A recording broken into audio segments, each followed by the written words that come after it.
All right, let's jump right in. We're talking about something that I know sounds a little dry, investor information rates. But stick with me because this isn't just legal paperwork. It's actually the secret sauce to building a killer partnership between you and your investors. So think of this less as a burden and more as your strategic blueprint for building some serious trust. So, picture this. You've done it. You've navigated the crazy world of fundraising, you've secured the capital, the money is in the bank. Awesome. But the real work, it's just getting started. The big question now is how do you turn that transaction into a real, lasting, supportive partnership? Well, the answer really comes down to how you handle information. So here's our roadmap.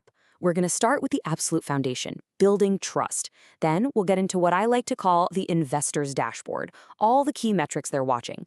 After that, we'll look at how you actually structure the legal agreement, weigh the pros and cons, and then wrap up with some essential best practices for you as the founder.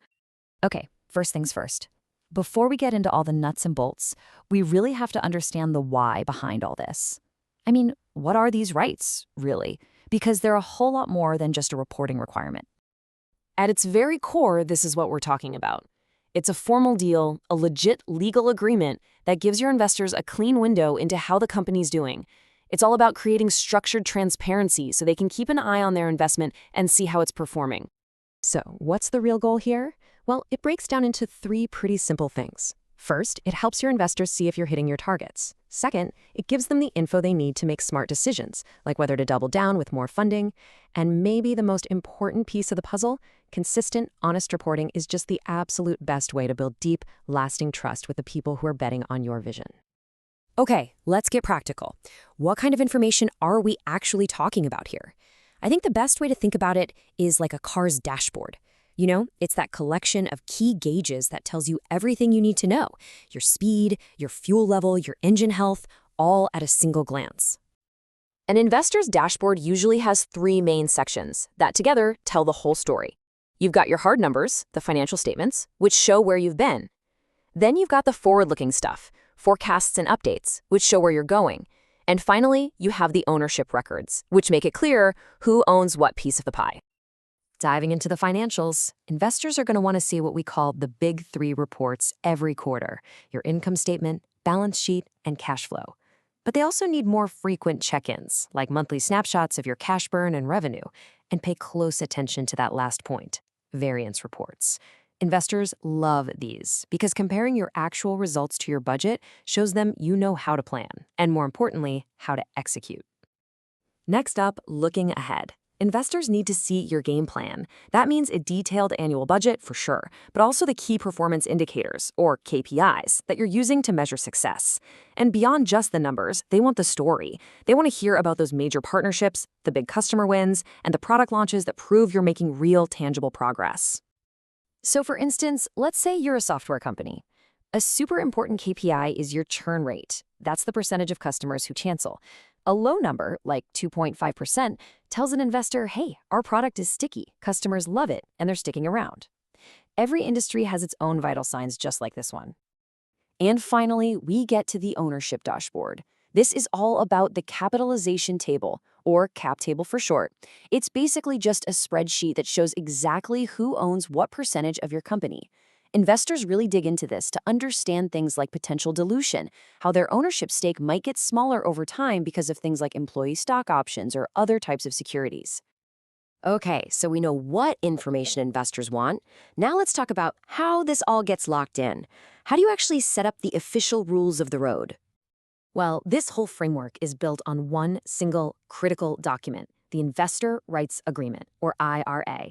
This is the legal document that you negotiate right alongside your funding, and it becomes the official rulebook for how you're going to share information with your investors from that point forward. And a good IRA gets super specific. It won't just say send updates. It'll spell out exactly when reports are due, monthly or quarterly, and in what format. It'll have confidentiality clauses to protect your company's secrets, and often includes something called sunset clauses, which make these rights expire if an investor's ownership stake drops too low. It can even define how quickly you have to report a major crisis. And here's a key thing to remember. Not all investors get treated the same.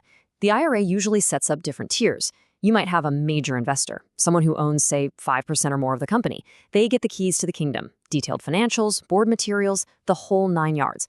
But a standard stakeholder who wrote a smaller check will typically just get the standard quarterly reports.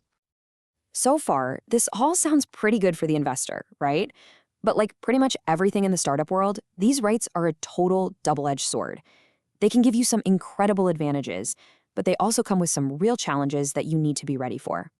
Let's look at the trade-offs. On one hand, being transparent builds massive trust and credibility. That makes your next fundraising round way easier and opens the door for amazing strategic advice.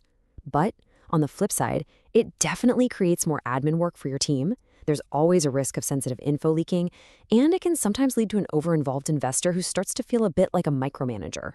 So, knowing the good and the bad, how can you, as the founder, get all the benefits while dodging the headaches? Let's walk through 5 best practices for managing these information rights like an absolute pro. First, and this one is non-negotiable, hire experienced startup lawyers. Don't try to DIY this stuff. Second, negotiate clear, reasonable boundaries in that IRA right from the start. Third, create templates. Standardize your reporting to save a ton of time. Fourth, and this is a huge one, be proactive. If you think you might miss a target, tell your investors before they ask you. And finally, use technology. There are awesome investor relations platforms out there that can automate a lot of this for you. This really gets to the heart of the matter. The whole point isn't to bury your team in paperwork. It's about finding that sweet spot, a system that gives investors the transparency they need to feel good about their investment without crushing your early-stage team under a mountain of reporting. And that really leaves us with one final question to think about. It is so easy to look at all of this as just another chore on your never-ending to-do list. But what if you flip the script? What if consistent, clear, and honest reporting isn't a burden at all? What if it's actually your single most powerful tool for building the trust you need to raise your next round and the one after that?